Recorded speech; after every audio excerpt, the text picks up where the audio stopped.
Your words can land you in prison for life.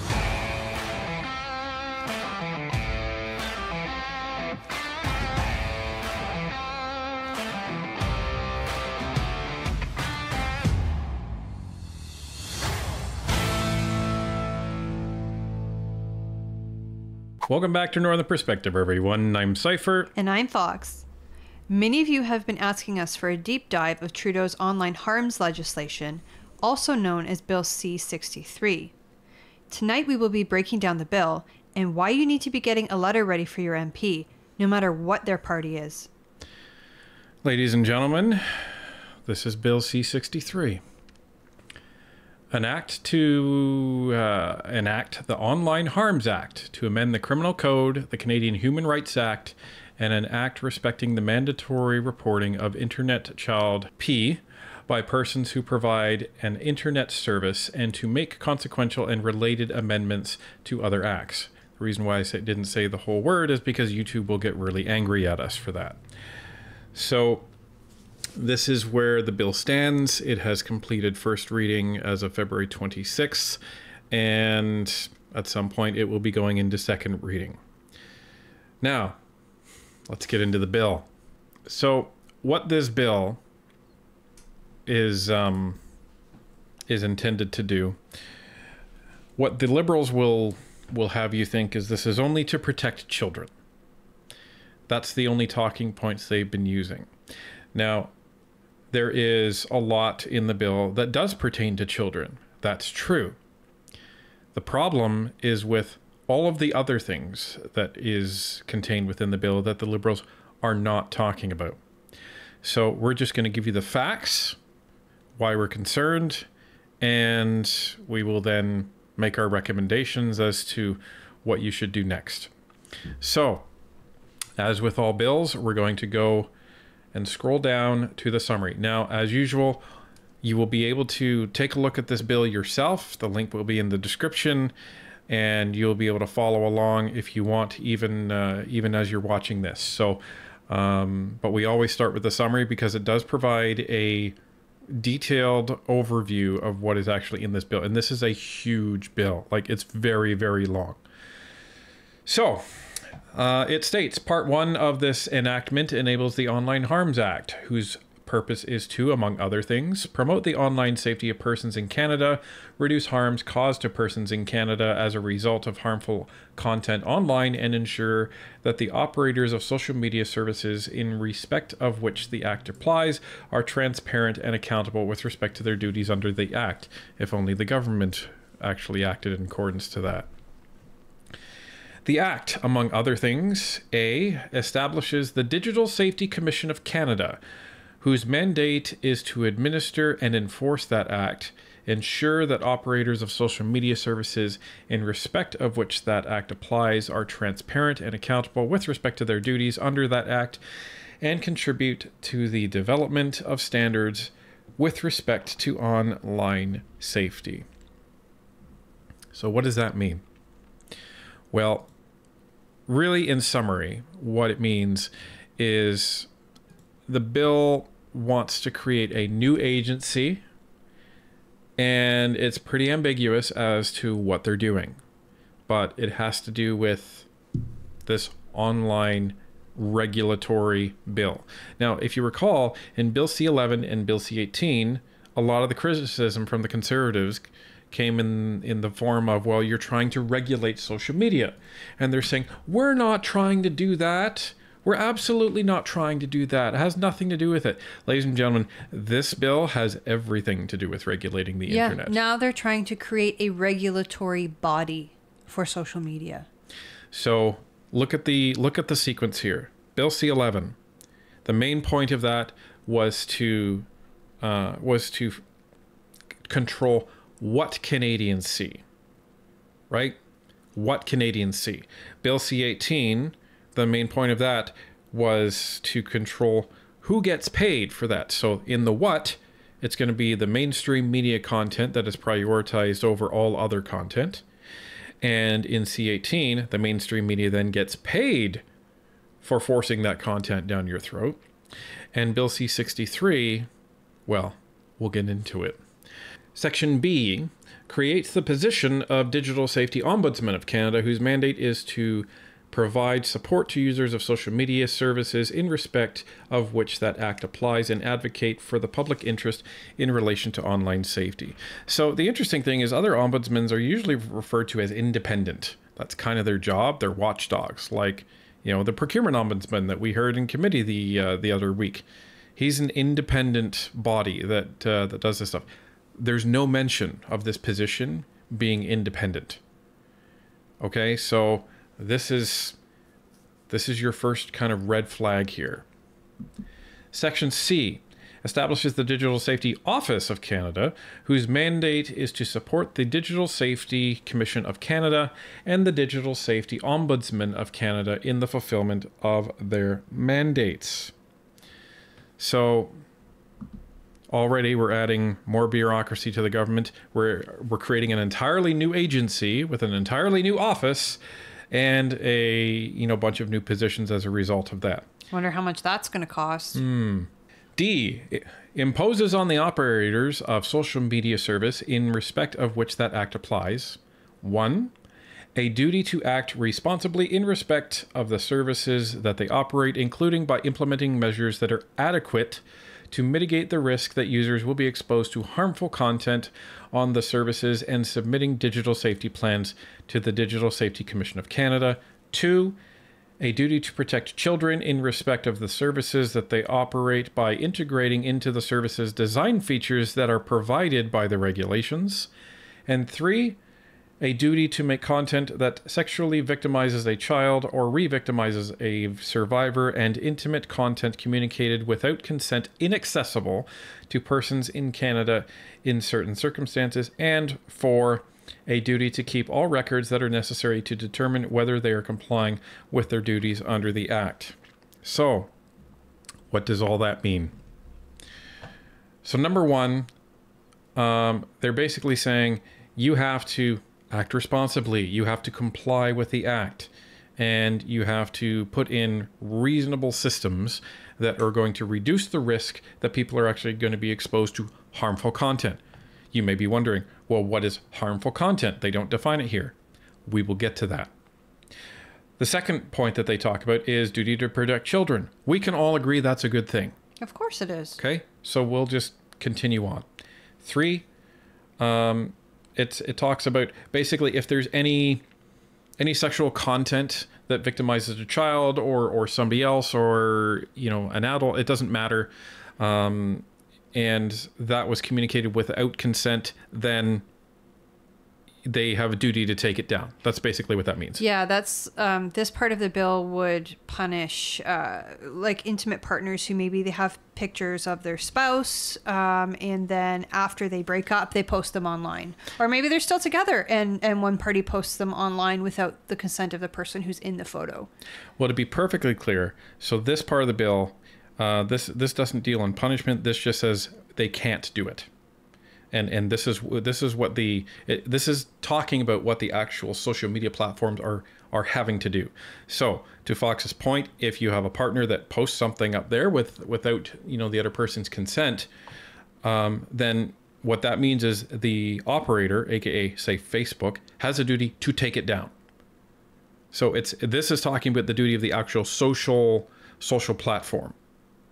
So we'll get into the rest of that, because what Fox is talking about, that's later defined as harm. So we need to get into that later. And the last part of that is just they have to keep all records to show that they're actually complying with the Act itself. Now, Section E authorizes the Digital Safety Commission of Canada to accredit certain persons that conduct research or engage in education, advocacy, or awareness activities that are related to the Act for the purposes of enabling those persons to have access to inventories of electronic data and to electronic data of the operators of social media services in respect of which the Act applies.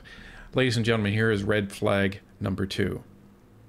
What this is saying is that this new agency will be able to authorize people and accredit them, meaning they will have a stamp next to their name, they will have the silver key, whatever you want to call it, to be able to go to Facebook, to be able to go to Twitter, to be able to go to YouTube, any of the social media platforms and say, I want all data on Northern Perspective. Give it to me now. And the social media platform must do it. That's what this does. This is problematic.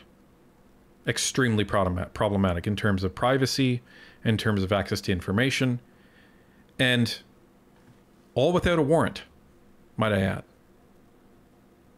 So this is serious. So this is something that everybody needs to pay attention to. So this is, again, Section E, in Part 1.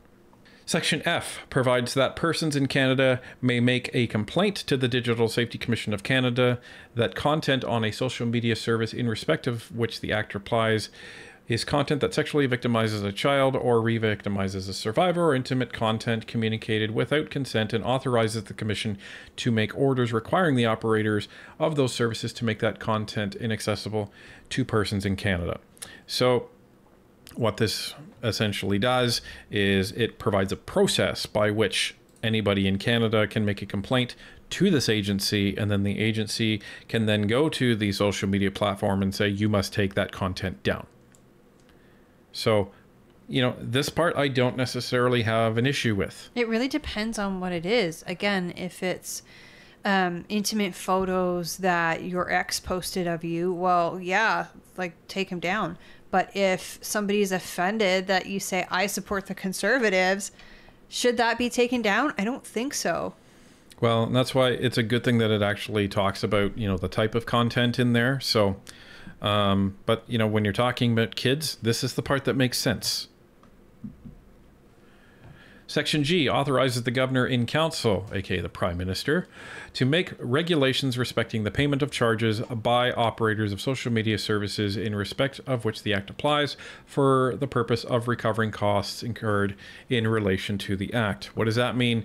It basically means that if, as a result of this Act and the operation of it, the social media platform is incurring costs, what this means is that the government of Canada will reimburse that cost. That's all that means. And where does the government get their money? Taxpayers. Oh, of course, from the taxpayer. So we're paying for our own censorship. Isn't that nice, everybody? Lovely. So, Part 2 amends the criminal code to, among other things, create a hate crime offence for committing an offence under the Act or any other Act of Parliament that is motivated by hatred based on certain factors. B, create a recognizance to keep the peace relating to hate propaganda and hate crime offenses. So let's just talk about those first two there. So I think everyone kind of understands, you know, the first part, creating a hate crime offense. And, you know, that's going to relate to issues with discrimination, against people by a certain religion, by a certain sex, by a certain gender, by, you know, any number of categories that are already in the Canada Human Rights Code. So that's what that pertains to. But the second one, so there's some fancy words there. I had to look this one up. Create a recognizance to keep the peace relating to hate propaganda and hate crime offenses. Recognizance is just another word for getting a promise from the accused. So if somebody is accused of doing this, they basically, you know, while they're being investigated, they're making a promise not to create further offenses.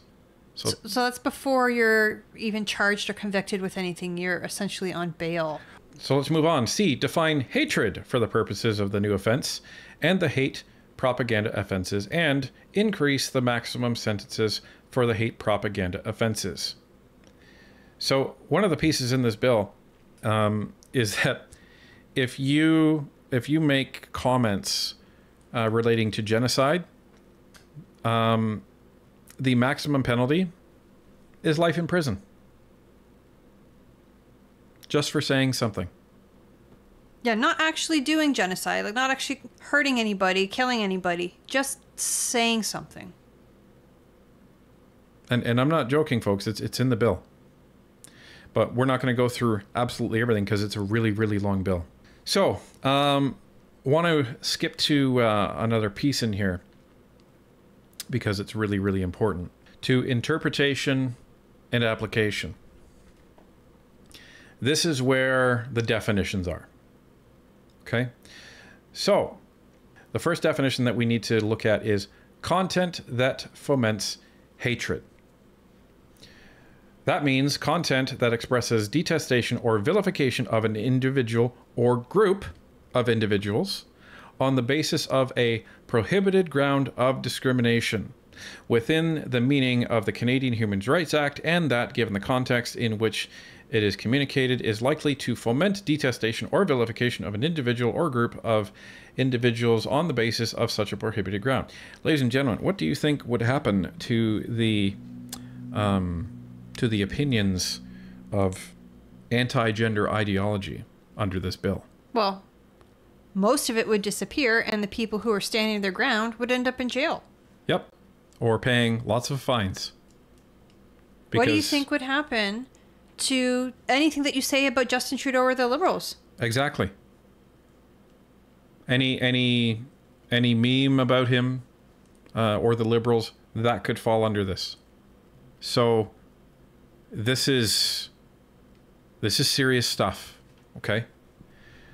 We're going to skip content that incites violence because it's pretty straightforward if you're advocating, physical or bodily harm to somebody. Well, and I think those are already crimes, are they not? Yeah, it's you can't do that. You can't do that. Content that incites violent extremism or terrorism. I think that goes without saying. Content that induces a child to harm themselves. I think that goes without saying. Content that sexually victimizes a child or re-victimizes a survivor.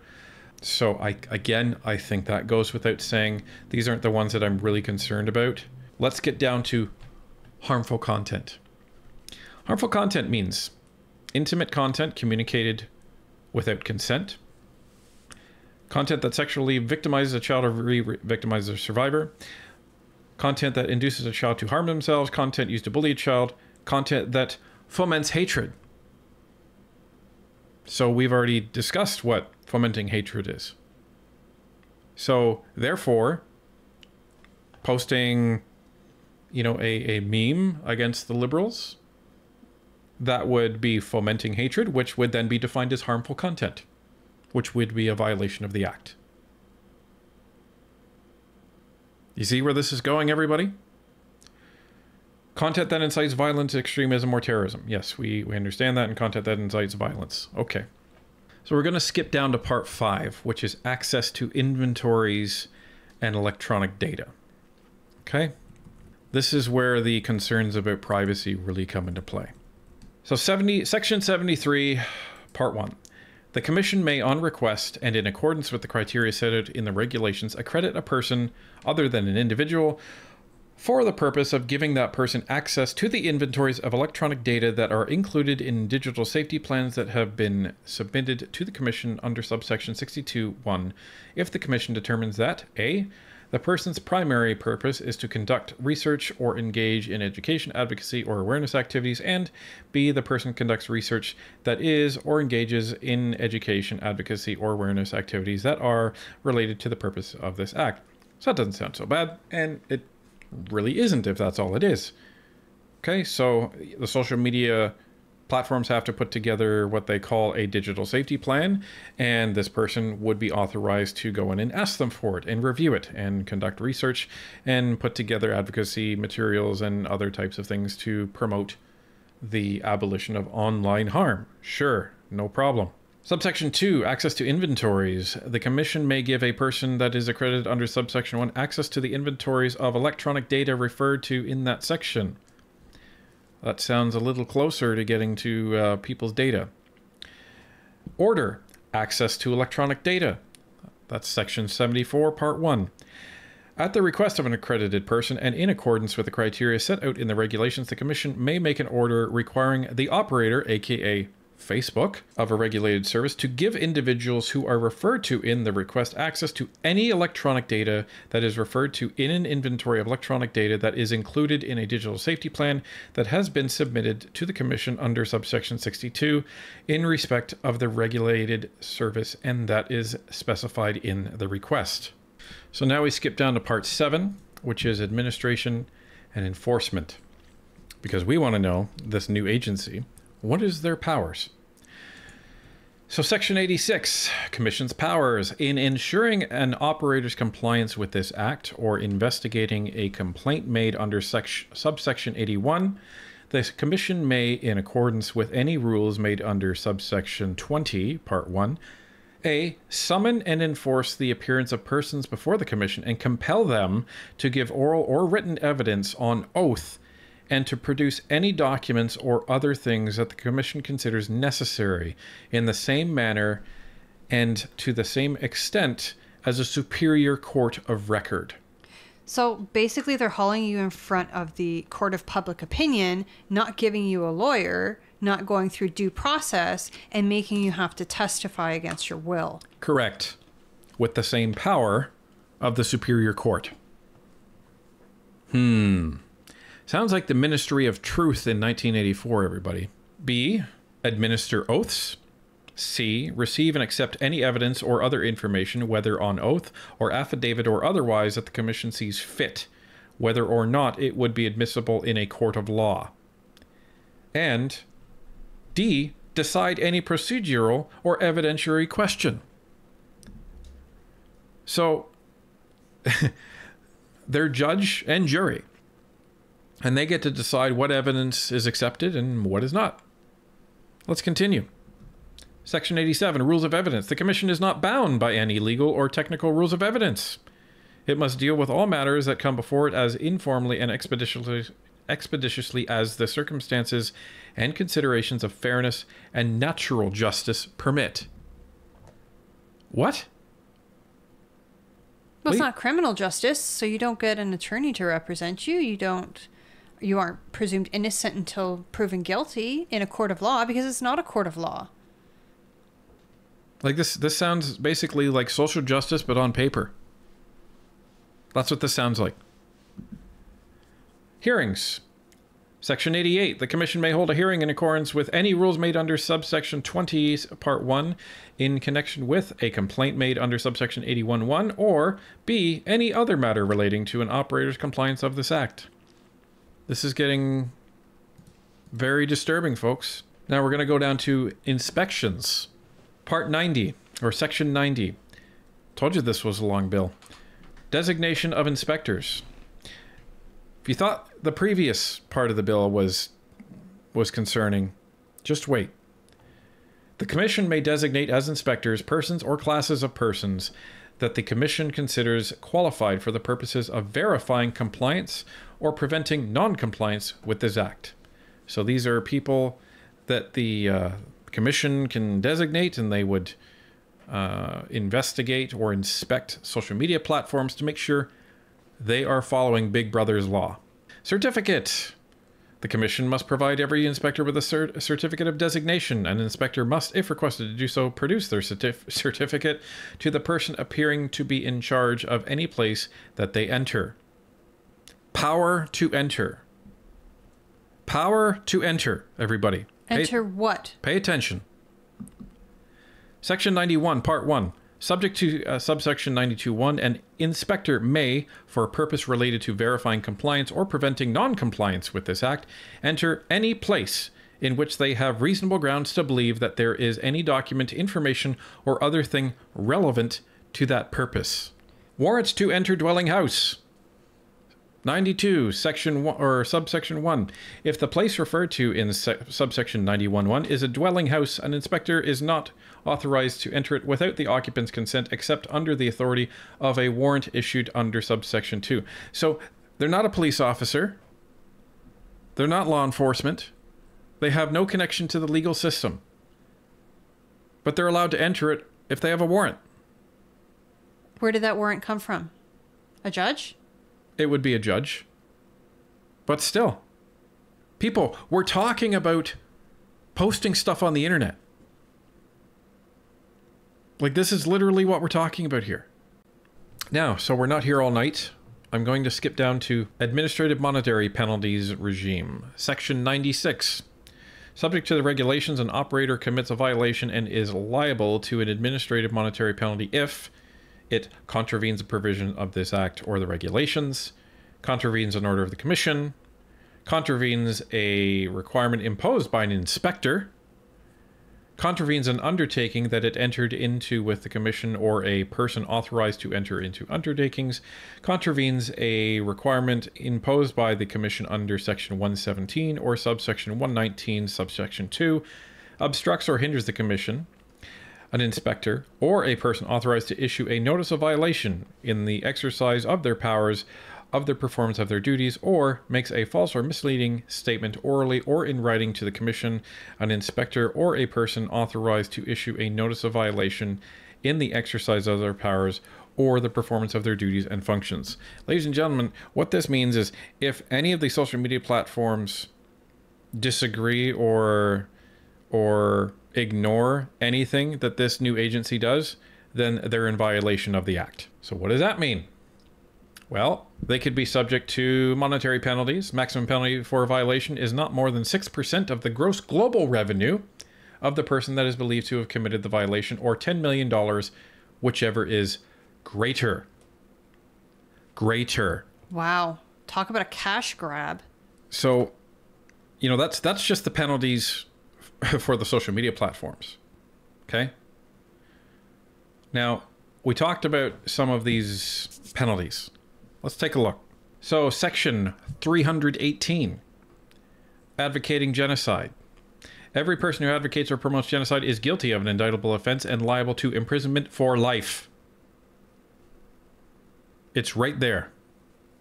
So advocating or promoting genocide, something that you say, not doing the genocide, just talking about it, you can end up in prison for life.